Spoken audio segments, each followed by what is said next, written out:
Hello guys, welcome back to another video on my channel. Today's video is going to be on murder mystery and makeup, so follow along, and if you like this video, don't forget to like, comment, share, and of course subscribe to my channel.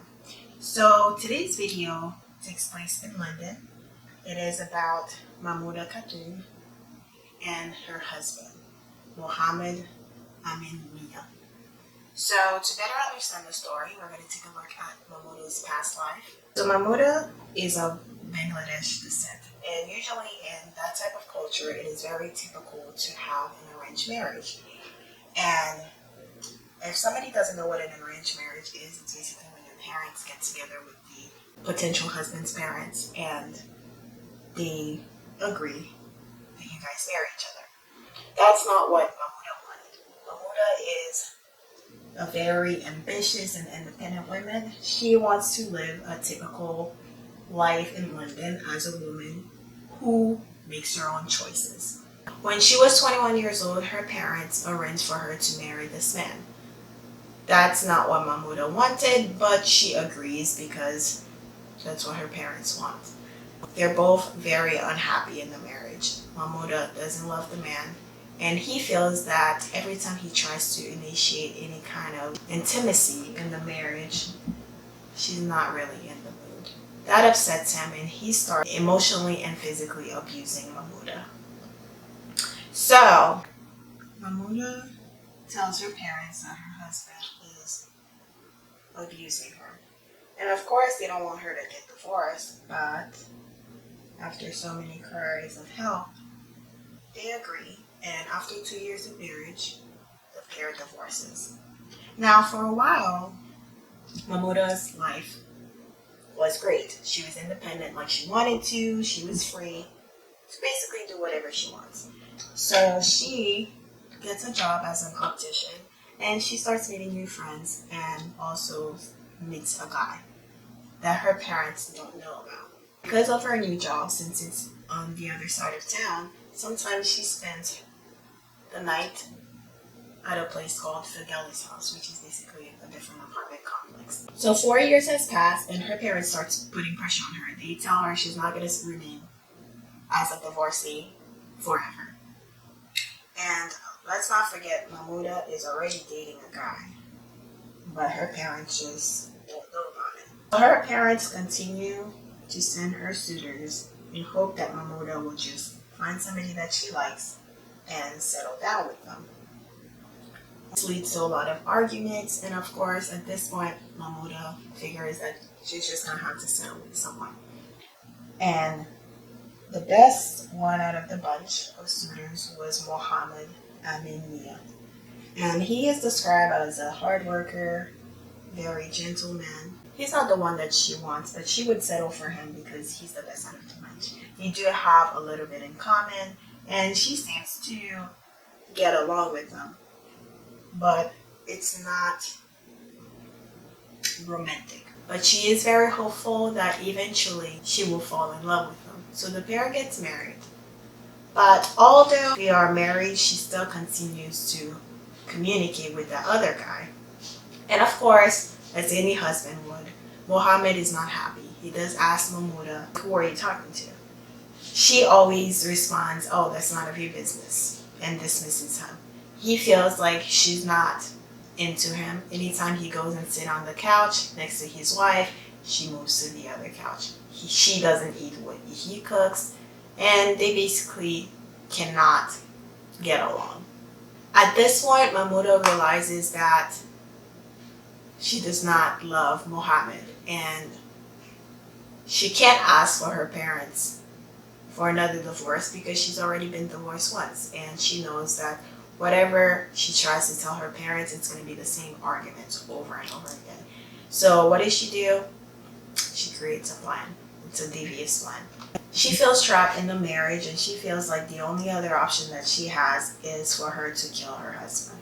So on August 9th, 2007, shortly before 9 p.m., Mahmuda, disguised in a burqa, goes and knocks at her apartment door.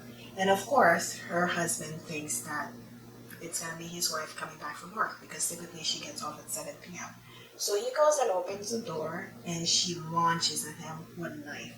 The only reason why she was wearing the burqa was to hide the knife that she was holding. So she launches at him and stabs him straight on the chest. He's unable to fight for his life. That one stab wound ended up being 14 centimeters long and passes through his heart, and he dies on the spot. So then Mahmuda runs outside.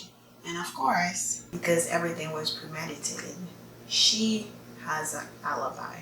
She planned everything. She basically made phone calls right to her parents right after she left work, saying that she was gonna come home and spend the holiday, the religious holiday, with them.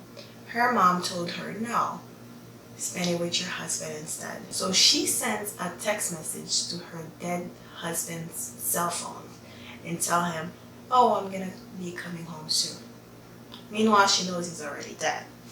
So she texts him, but she also texts her brother saying that she's gonna stay in Fidela's house instead, which is 15 minutes away from her current apartment.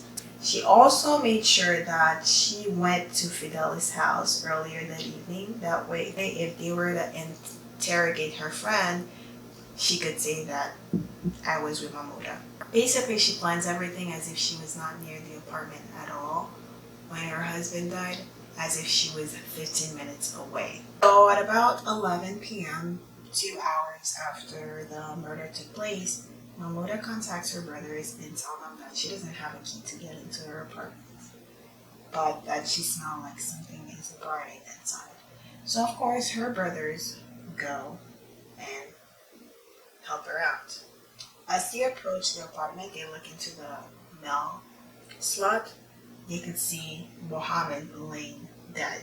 So they contact the police, and the police comes, and of course Mahmuda plays the distressed widow act. She starts crying and says that she doesn't know who could have done that, she wasn't in the area and all that stuff.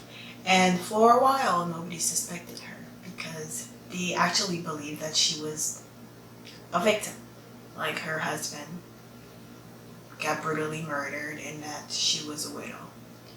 The next day, of course, detective needs to do their detective work.